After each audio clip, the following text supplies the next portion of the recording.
Welcome to Ministry in Motion, where we explore best practices for your ministry in the 21st century.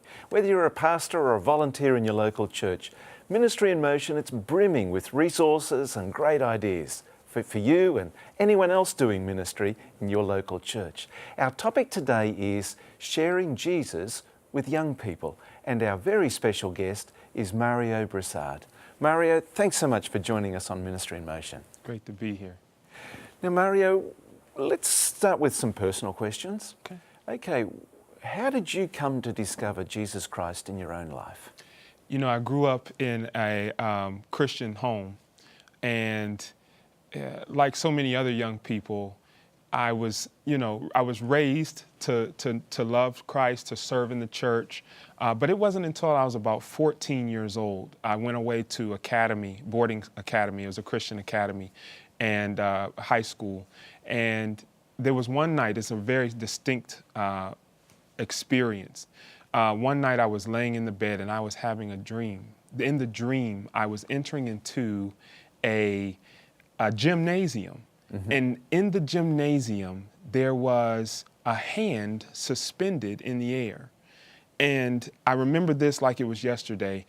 I was not afraid of the hand, but it was just a little weird. Mm-hmm. And I was going into the gym to play some basketball, but I met with this hand suspended in the air. Nobody, just a hand. Okay. And as I moved closer to the hand began to lower itself. When I got to the hand, I climbed inside of it, and it began to lift back up and close. I woke up immediately after the hand closed, because at that point I felt peace, but it was just a little weird. I ran to my chaplain. It was a Christian academy. And I said, this is what happened to me. And he pointed me to a text in Isaiah in which the Lord says, behold, I've written you in the palm of my hand. Mm. And that really resonated with me, because given my background, not growing up with a father, very present and accessible, and just in the type of community I grew up in, I said I needed something greater than myself, but I didn't know where to get this help. And it was God saying to me clearly as I look back on it, listen, I've got you in my hand. Mm-hmm. I'm going to be your father. I'm going to take care of you. That was a very intimate connection that I had that lasted with me up to this day. Wow. Yeah, that's how I became a Christian. Yeah. Now, had you been praying or doing Bible study or anything like that before you had this experience? I can't say that I was. I read my word, but I was a teenager. I can't say that it was a prevailing thought. It was a priority in my life to have regular devotion. Mm-hmm. But I did talk to the Lord, had a lot of questions, and He chose to answer them in that way. And it's a blessing. It's a true blessing. Mm. Yeah. And what's it been like after you had that experience with the Lord's hand? At 15 years old, I'd say the next year, that was my mm-hmm. sophomore year, the chaplain said, listen, we're going to local churches. I'm taking a group, and we're going to put on the church service. And he said, and I have someone to do special music. And he went down the list, children's story, but he said, I need someone to preach. And he said, well, who will preach? No one raised their hands. Oh. And I was the type of individual that did not like to leave people suspended, hanging, mm-hmm. as I would say. And so I said, I'll do it. Wow. And I raised my hand and I said, what are you doing, Mario? You're saying this to yourself yes. as you're putting head? Yes. Long story short, I get to the sermon. I preached on putting on the full armor of God from Ephesians. And I said before I stood up, Lord, if you get me through this one, I prayed one of those prayers. Mm-hmm. I reversed it. And instead of saying I'll never do it again, I said, I'll preach whenever you ask me to. Wow. From that point, from that day at 15 years old, I preached on the continent of Africa and all over the United States, sharing the gospel. And so over 15 years now, 16 years now. Wow. So that's what emanated from that dream when I was 14. Yes. Now, you have a ministry and a real passion for sharing Jesus with young people. Mm-hmm. Where did that come from? You know, to be honest, I wish I had some elaborate, illustrious story for you. But the truth is I've always run from ministering to young people. You've run from it? I've run from it. I would prefer to preach or minister to adults, or to individuals who seem more ready to receive. Because that population is sometimes very guarded and sometimes very disinterested in the things that you have to share, because it's not a movie or it's not a theatrical experience, of which we have more of that now. But I've always run from it, honestly. And yet God always puts me in the position to minister to young people, and then gives me success in the midst of it. So wow. I can't say that it was something that I said I woke up one morning and had a great passion to do. I really tried to not go that route, but the Lord continues to bring me that way. So the reluctant volunteer to preach, but the reluctant youth worker, so to speak. Yes. Yes. Yeah. But I've come since in the last year or more where I said, Lord, I know that I'm not old, I'm not irrelevant, but I'll speak to young people as long as they'll listen. That's probably the greatest revelation I've had in this ministry to young people, where I'm actually accepting it at this point, and saying, Lord, I'll go where you want me to go with it. Now, you said that young people can be quite guarded. Yeah.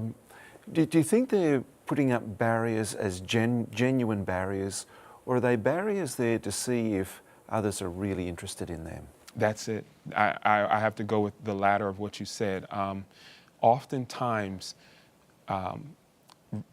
Christ is not packaged to young people the way that he should be. See, Christ is a person, and he's wanting relationship. But oftentimes, children are not guided into the cross from religion to relationship, or I should say, they see this Christianity as a religion, but really it's about a relationship. Yes. And so they're guarded because many youth leaders or leaders in general want to meet a need of the young person so that they can get a message across. But when the young person, the way youth ministry works is when they see that you care, they'll listen to what you have to say. And so that's how you break down some of those barriers. Okay. Yeah. Okay. Mario, we're so appreciative of you coming on the program, sharing Jesus with young people. What I'd really like to get to is the how-to questions. How do we share Jesus? How do we avoid some common mistakes that can happen when we're sharing Jesus with young people as well? So that's what I'd like to explore with you right after this break. All right. Stay with us. We'll be right back with more Ministry in Motion.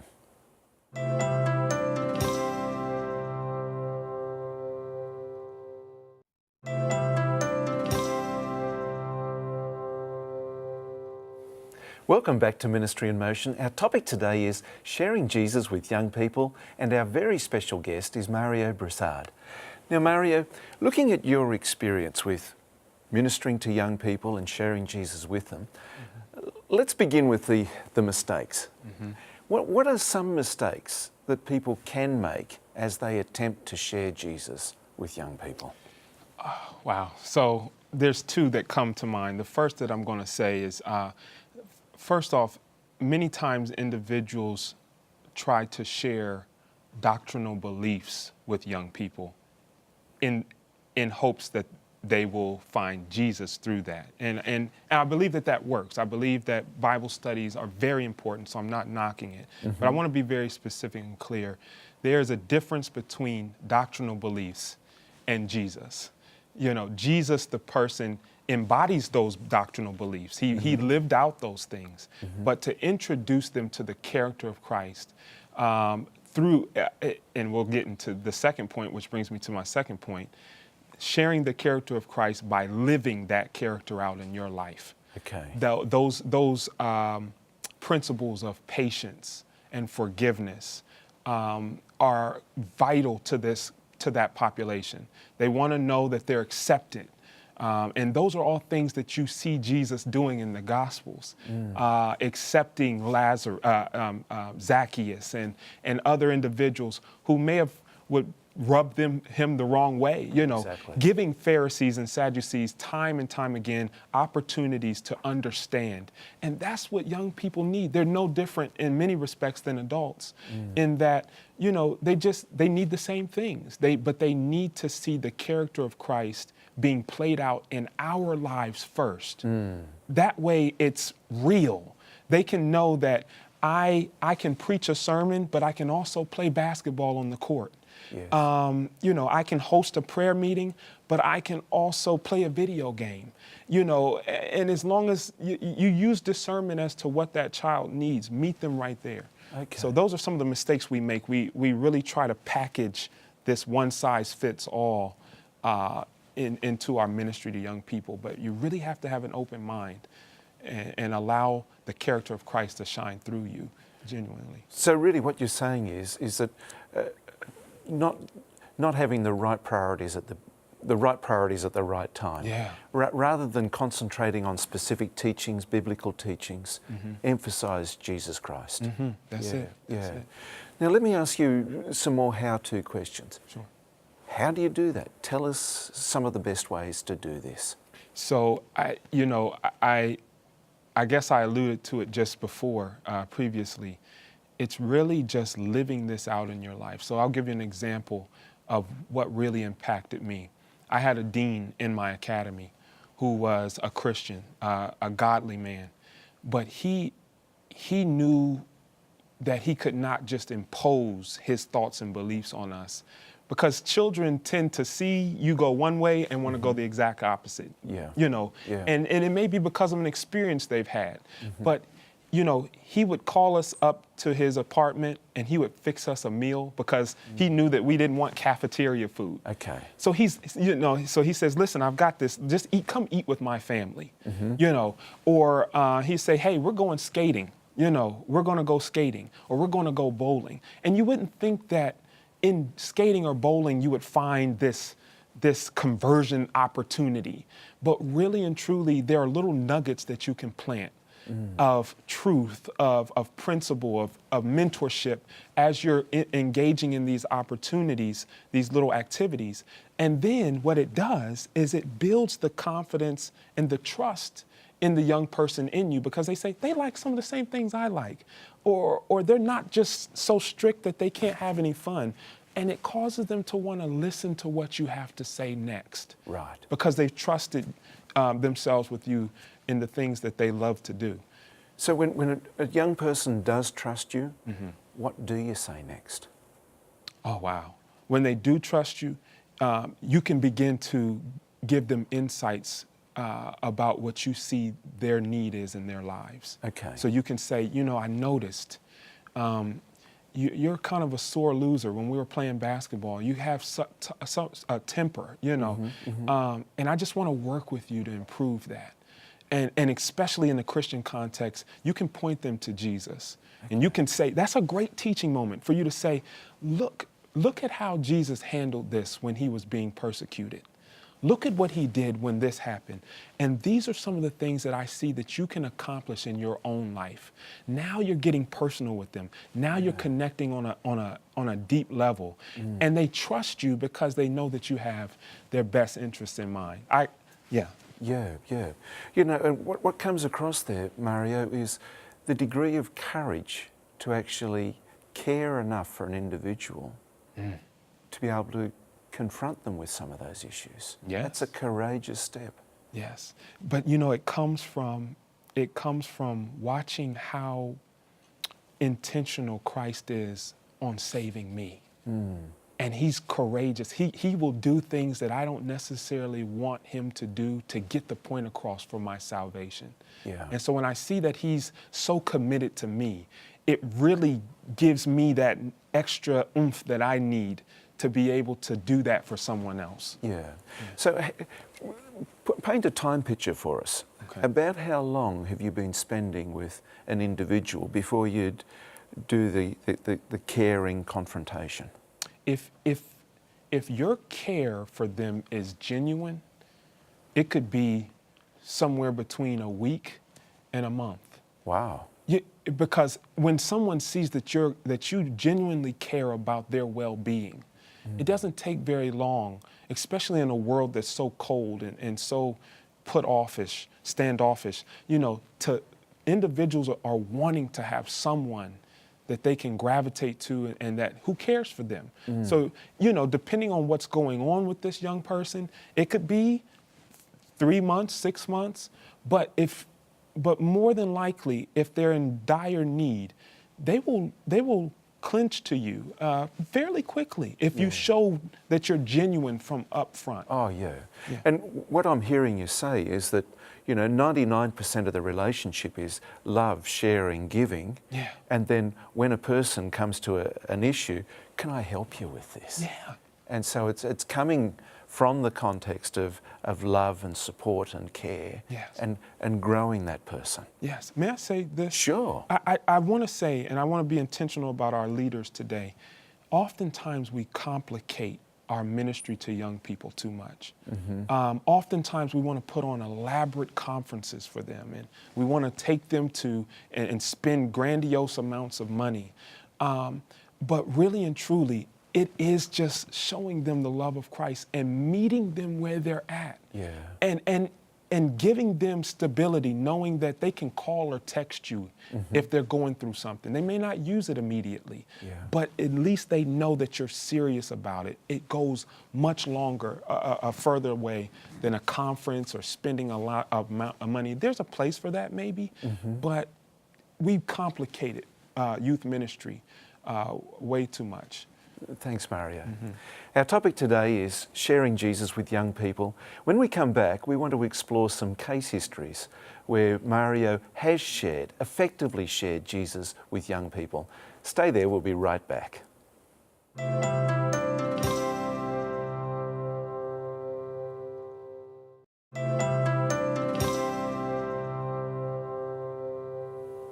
Welcome back to Ministry in Motion. Our topic today is sharing Jesus with young people, and our very special guest is Mario Broussard. Mario, share some case histories with us. Are there some times when you've been particularly blessed yourself as a result of sharing Jesus with a young person? Oh yes. Wow, there's so many. One in particular was a young lady, and a young lady that I was her chaplain when I was working at an academy, and she came up to me and she revealed to me that she had a history of cutting herself. Oh dear. Due to just, it's depression. It was Yes. depression. Yeah. And, she would do that to try to take her mind off of the pain that she was thinking about in her past. And I had a rather lengthy conversation with her, and it ended in prayer. But before I ended that in prayer, I was reminded of the passage in Isaiah that he was wounded for our transgressions, bruised for our iniquities, and the chastisement of his peace, our peace was upon him. And by his stripes we are healed. Yes. And I quoted that text to her, and I said that Jesus was cut and bruised so that you don't have to be. Yeah. So that you don't have to do that for yourself, that he offers a healing to you. At that point in time, this was not a sermon, this was not a conference.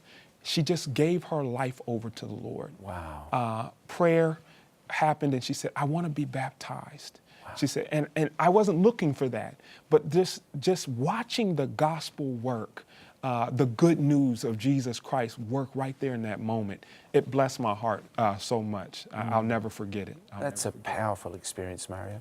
I'm so glad you were there for that young woman at that time. Oh, man, Yeah. Now, I guess there are times when the young people do offer quite a deal of resistance. Share with us an account of how you met that resistance and hopefully how Christ conquered that resistance. Sure. I remember preaching at a church one time. It was for a youth day.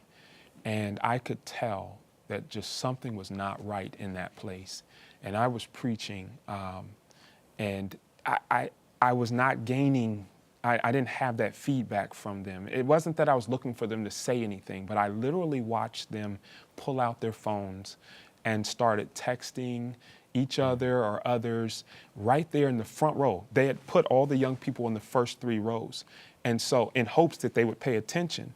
But here they go, texting, talking to each other and laughing right in the middle of the message. That is resistance. It's resistance. And I'm in the middle of my message. I had to stop. And I called out. I said, this is spiritual warfare. I said, it looks disrespectful. I mean, here I am in the middle of the message. I said, it's disrespectful on all accounts for you to be doing this, but I know that this is spiritual warfare. And immediately I said, we need to have a word of prayer. Stopped in the middle of the message. We had a word of prayer, and I said, listen, give Jesus a chance. I'm almost finished with this message. Give Jesus a chance. I have to report that after about 15 minutes later, I had to wrap it up. Young people don't have a long attention span, but that's not all bad. But I watched 2 individuals come to Christ after the remaining portion of that message. Wow. And I can sit here and say today, it was nothing but the Holy Spirit, because I didn't have it in me. They were texting when I was talking, but when I really handed it over to God, His word says it will not return unto Him void. Exactly. And He fulfilled His promise there. And I think we do need to keep that in mind, don't we? Like this is not our message. This is not our culture that we're wanting to enforce on young people. This is the beautiful message of Jesus Christ Himself. That's it. The message that comes from Jesus, and it's about Jesus. That's it. Yeah. That's it. Now, watching Ministry in Motion, there's a number of pastors and parents, and at times, myself as a pastor and a parent, we can feel intimidated, you know, with reaching out to the kids. All right. Yeah. What would you say to us to encourage us to reach out to kids, to share Jesus with kids, even if there is some resistance there? You alluded to it just a minute ago. You said that it is not our message, but that it is the gospel of Jesus Christ. We've been commissioned to spread this gospel to the whole world, and that includes young people. So my first thing is to say, don't shirk or don't shrink from the opportunity to spread that message to young people. Not everyone is going to accept it. Of course. And it's the same with young people. Yeah. So first off, don't shrink from spreading the message. Number 2, be yourself. They have already accepted you for who you are. Children, you know, they talk and they say, hey, that's the way he's going to be. That's the way she's going to be. But the third thing would be do some introspection and find out. Now, I really need to emphasize this. Ask yourself what it is about me that may be hindering this message going forward to some young people. Okay. Do I need to conform to something? Do I need to have a different mindset toward how I approach them? What does my appearance look like? Do I need to change? Do I need to put on jeans as opposed to a suit, depending on the circumstance? Yeah. Be yourself in your personality, but also ask yourself, what can I do to be able to come to their level? Not that there's a high or low level, but to be able to meet them where they're at. And to connect. And to connect. That's what Jesus did. Yeah. He humbled himself, the Bible says, and made himself of no reputation. He did that all for us. And so that's my counsel. That's my advice. Fantastic. Thank you so much, Mario. And thank you for joining us on Ministry in Motion. Come and visit us on our website, ministryinmotion.tv. There you'll find an array of resources, helpful resources to help you grow your ministry.